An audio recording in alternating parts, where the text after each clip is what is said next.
قدران و مداران سویت ایران ما در هر یک جا امر معروف میکنیم، وادار میکنیم که شرایط بده شده است. هر یک بنده مسلمین باید فهمد که هر یک قدم ما گناه است. چخونی که میگویند جوانان زیایان آینده ملت است، اکثر زیایان حاضر در تاکید میکنیم که بچه های جون تپروس نکشه، ناس نکشه، اتمرد بشه، بنگ بزن، افیون بزن، آنه گیر بزن، ککایی ملیخوان بزن، تو نامرد هستی برم ناس میخری همون پیوه غدا رو شکمت برم که دیگه قبلی ساقرم آره میمری سپیش زنی کنیک هنزیم آرز کزن که یک تبینه بگه مرد است.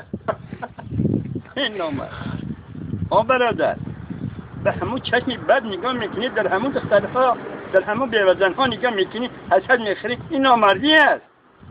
میتونه خفیدگی تا فوز مانده گویده میگی وقتی مرد هستی نامردی نکن. ما در پاچه در میزنیم همین مسئله رو میبینیم. هرچی مرد باشه خفیدگیش کس کده گویده میگیره، نمیتونه کون تا بجا.